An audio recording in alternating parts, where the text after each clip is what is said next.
Okay, the British educational system has a lot of flaws, especially if you have any kind of disability and you're still in a mainstream school. But I want to talk about a side of the British educational system that is severely lacking, and that is the history curriculum.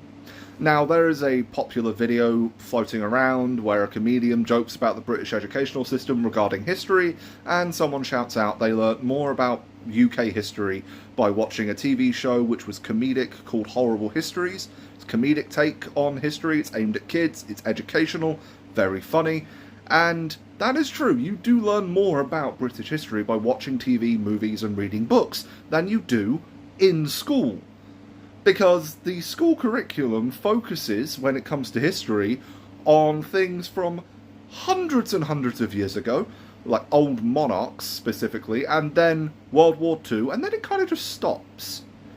And the reason it kind of just stops is because beyond the age of 14, you aren't just on a set curriculum anymore, you have a bit of choice with regards to your curriculum. Specifically, you get to choose what additional GCSEs you take. GCSEs are the qualifications you get at the end of the American equivalent of high school, I guess. And at age 14, you get to choose usually 2 or 3 in addition to the mandatory English, maths, and science that you have to take. And very few people will choose history. So because this history curriculum is focused at people 14 and under, they don't get into the heavy stuff, they don't get into the controversial stuff, but they leave out a lot.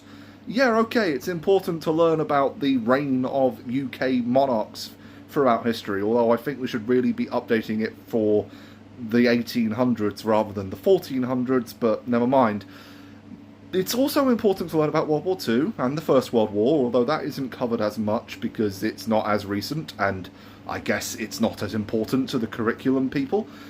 What I think they should be focusing on is everything since the Second World War, because a lot has happened, and a lot of it a lot more recently than people think, because the British Empire came and went, slavery came and went, but it stuck around in the colonies, the British colonies, for a lot longer than it did in England, and that bit is not taught, because that was British territory. We were still in charge, we were setting the laws, and slavery was still around for quite a lot longer than we are led to believe.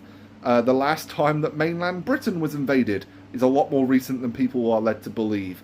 Additionally, women's rights, child labour laws, being gay being illegal until like the 70s, all of this is a lot more recent than we are led to believe. And if you want to learn any of this, you have to do it yourself.